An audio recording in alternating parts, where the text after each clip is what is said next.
I'm sharing a quick and easy 3-step framework on the hardest part of B2B marketing, how to get stakeholder buy-in. Hey, I'm Sam Dunning, host of the Top 100 B2B Marketing Podcast Business Growth Show.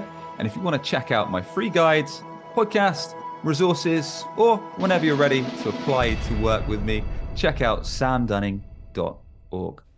So the chances are, if you're listening or watching this, there's a marketing or advertising channel you really want leadership at your B2B company to start investing in or using.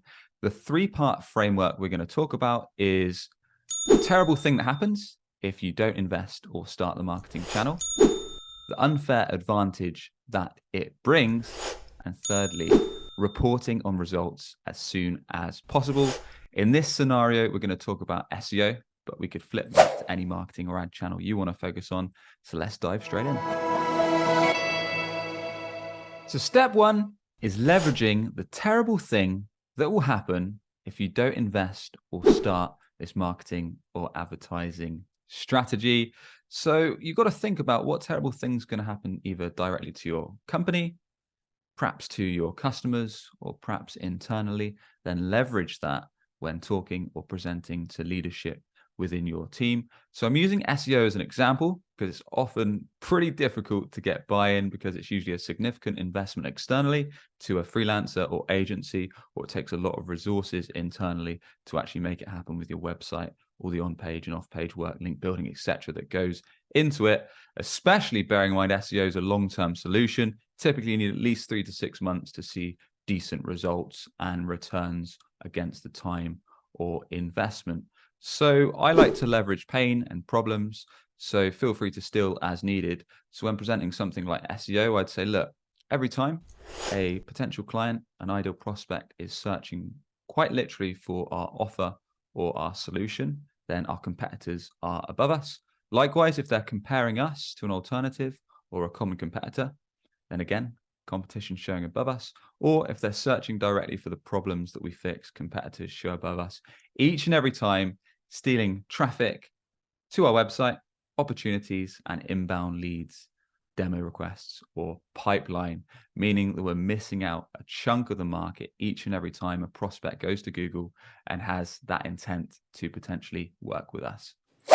And then, of course, you can flip that on its head and say, look, the sooner we start investing in this channel with another company or internally working on it, the sooner we can start bringing back that market share. And every time prospects have high intent to work with us, have the problems we fix, or comparing us to alternatives, we'll show up top, we'll increase the traffic to our site and increase the chances of ramping up inbound leads whilst building up our brand reputation and so on. So what you want to think about is, what are the couple top problems, top terrible things that will happen if you or your team doesn't invest directly in this offer? What's going to happen to your company, to your customers, or internally or elsewhere? What are those top terrible things, and what are the benefits and the advantages that it will bring to the table? And step 2 is using the unfair advantage. So for this, I recommend, if you've got a team, getting together with the rest of your team, whoever else might be involved in the process of getting stakeholder and leadership buy-in for this channel that you really want your company to start investing in or start working on, and leverage all the advantages that this solution is going to bring to the table. Then pick out the top 1 or the top 2, the top couple that are going to have the most impact on your business. So going back to our SEO use case, then in the SEO's case, I would say, look, the unfair advantage is evergreen content. So imagine you're doing a search on YouTube, perhaps you're searching on a certain topic or how to do something, perhaps you've got an issue, perhaps you want to learn a bit more about a certain subject. When you get those search results on YouTube, after you press enter or go, you can see videos really recently, a few days old. You can see videos a few months old, or you can see videos years old. And this is the power of evergreen content. It's just not a one and done. So for example, you might do a LinkedIn post. It gets some traction, gets some views, some engagement, some likes, some comments for the first couple of days. Then it pretty much goes into the ether. SEO, just like YouTube videos, is completely different. The content is evergreen. Therefore, it's searchable, not just now, but it can be found for years to come. So think of each and every page, whether that's a service page, an offer page, a product page, a blog page or article on your website, when they're crafted with the right strategy, when they're bearing in mind what your ideal customers are searching for, when they're searching for services, offers, comparing competitors or alternatives, searching to fix problems, to answer questions, then if they're crafted right, they can be super powerful evergreen content that can be found on Google by your target customers, not just now, but for months and years to come, building up brand reputation, ramping up that website traffic, and providing you with inbound leads for years to come in the future, which is something that paid ads channels just can't compete with. Things like Google paid ads, LinkedIn ads, etc., because you're paying for each and every click. You're not getting that organic evergreen impact through the search results.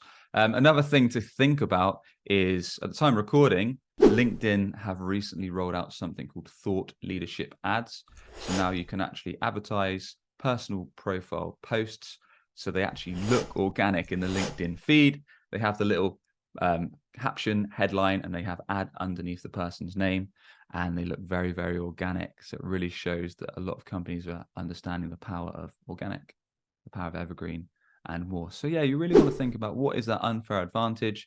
Get together with whoever's relevant from your team that might have some ideas, do some research, talk to your customers, understand what they perhaps really love about certain things that you're not using yet. Talk to perhaps competitors, or if you know any other companies that are leveraging the tools or the systems or the platforms that you want to invest in. If you can get any juicy insights from them that you can put across in your use case, and then find that one unfair advantage and really sell the hell out of it. And step 3, the last step to getting leadership buy-in, is to show results to stakeholders as soon as you possibly can. Super important, especially in the economic times we're in now, where there's a big crunch, especially in tech. So proving worth, showing results as soon as you can, making sure budgets are spent well is super important. So in the B2B space, one of the first things I recommend you do is on your website inquiry forms or demo requests or consult request forms, add a field for how did you hear about us. Reason you want to do this is because typically attribution tools like Analytics, HubSpot, etc., will only show the last point in which someone converted on your site. So if you're going by those tools, they might say that someone did a Google search, or they clicked an ad, or they came from LinkedIn, but it doesn't tell the full journey.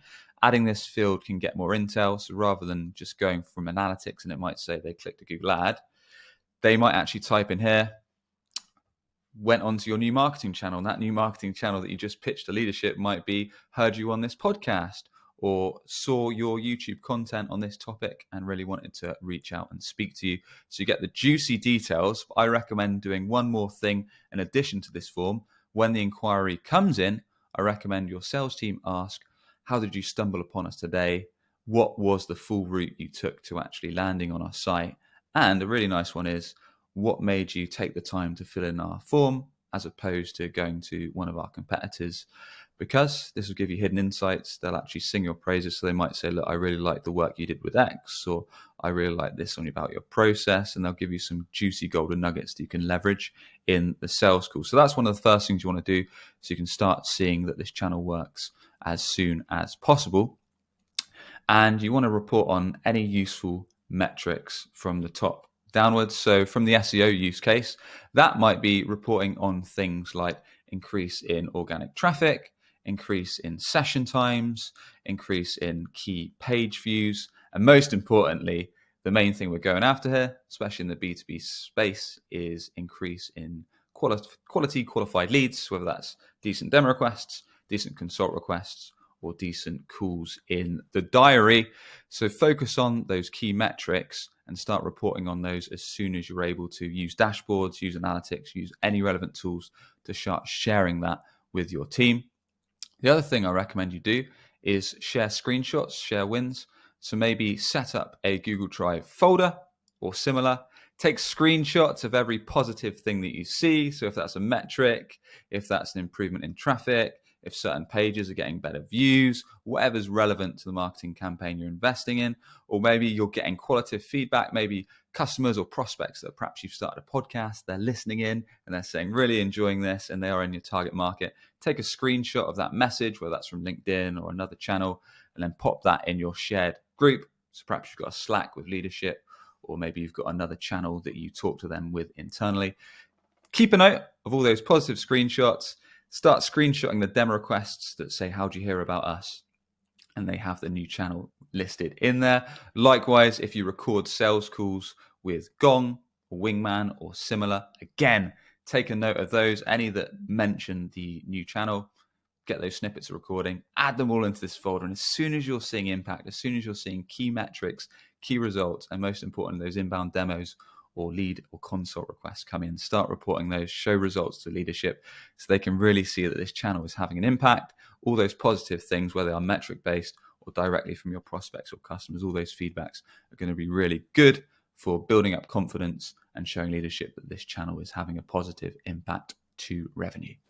And there you have it. I hope you found these 3 steps to getting stakeholder buy-in for your B2B business on your next marketing campaign of use. As always, if you enjoyed the episode, a quick rating or review on your podcast channel goes a long way. Or if you're on YouTube, a subscribe is appreciated. And for more free resources, goodies, or to apply to work with me, check out samdunning.org.